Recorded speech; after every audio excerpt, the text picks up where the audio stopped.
ഒരു കേസ് കൊടുത്തു കഴിഞ്ഞാൽ ആ കേസ് ഫയൽ സ്വീകരിച്ച് 6 പേർക്ക് നോട്ടീസ് അയച്ചു. അത്രയും സാവകാശം കൊടുക്കണ്ടേ? വെറും 5 സെന്റുള്ളതിൽ 3 സെന്റിന് ക്ഷേത്രവും വെച്ച് ഒരു പശുവിന്റെ വരുമാനം കൊണ്ട് ജീവിക്കുന്ന ഒരു പാവത്തിന് വേണ്ടി പറയാൻ ആരുമില്ല, നിയമമില്ല. നിയമമായിട്ടുള്ള കാര്യമല്ല. ഇന്ന് അവിടെ കൊണ്ടുവന്ന് രാവിലെ തന്നെ അവർ തടയാൻ പോയപ്പോൾ ഈ മകനോട് 6 മണിക്ക് ഞാൻ വിളിച്ചു പറഞ്ഞു, നിയമം അനുസരിച്ച് ഞങ്ങൾ നിങ്ങളെ കൂട്ടത്തിൽ നിയമം അനുസരിച്ചു. അവസാനം വരെ അവരനുസരിച്ചു. അതുകൊണ്ട് ആ കുടുംബത്തിന് വന്ന മാപ്പ് പറഞ്ഞുകൊണ്ട് ഞങ്ങള് നാളെ മഹാസമാധി മുടക്കി ഇതേ സ്ഥലത്ത് നടത്തും. ഒന്ന് നോക്കേണ്ടത് സമയം പോലും നിങ്ങൾക്കറിയാം. ഒരു സ്വാഭാവികമായിട്ട് മനുഷ്യൻ കിടന്നുറങ്ങുന്ന സമയത്താണ് പോലീസ് രാവിലെ ഈ നടപടികളും ഇൻക്വസ്റ്റ് അടക്കമുള്ള മറ്റ് നടപടികളുമായിട്ട് പോയത്. ഒരു മനുഷ്യൻ കിടന്നുറങ്ങുന്ന സമയത്ത് പാത്തും പതുങ്ങിയും വന്ന് എന്തിനാണ് പോലീസ് ഈ നടപടി സ്വീകരിച്ചത്? രാവിലെ 9 മണി ആവൂലേ, രാവിലെ 10 മണി ആവൂലേ?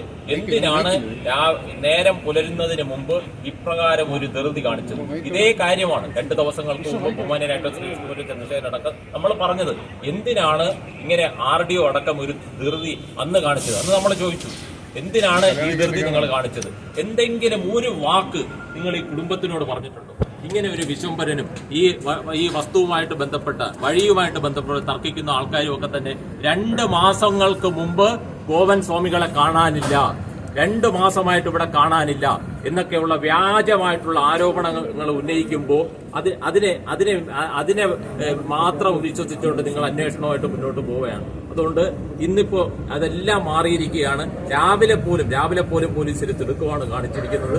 തീർച്ചയായിട്ടും അതെല്ലാം ഇപ്പൊ അഗ്നിശുദ്ധി തെളിയിച്ച് അത് വന്നിരിക്കുകയാണ്. അത് മഹാസമാധിയായിട്ട് ഇതിനെ മാറ്റും. നിയമപരമായിട്ടുള്ള ഏതറ്റം വരെയും ഇതുപോലെ തന്നെ ചാനലിലെല്ലാം പറയുന്നത് ഇദ്ദേഹത്തിന്റെ ബന്ധുവാണ് പരാതി കൊടുത്തത്. അയാളുടെ ബന്ധുവൊന്നുമല്ല. അദ്ദേഹത്തിന് വലിയ സിവിൽ കേസുണ്ട്. കേസുള്ള ആള് ഒരു മൊഴി കൊടുത്താണ് ഈ കേസെല്ലാം ഉണ്ടാക്കിയത്. ഇതിനൊക്കെ ബന്ധുവൊന്നുമല്ല. ചോദിച്ചോ, ബന്ധുവാണോ? ഇതൊക്കെ ഒരു ഗൂഢാലോചനയാണ്.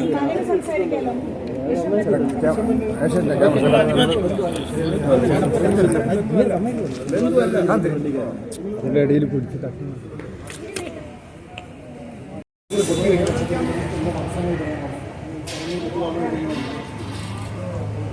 അതെ, പൗത്രമായിട്ടുള്ളൊരു ചടങ്ങ് സമാധി നടന്നിട്ട് അത് തന്നെ പോസ്റ്റ്മോർട്ടം ഒക്കെ കഴിച്ച് കൊണ്ടുപോകേണ്ടത് കേരളത്തിൽ ആദ്യത്തെ സ്ഥിതിയായിരുന്നു.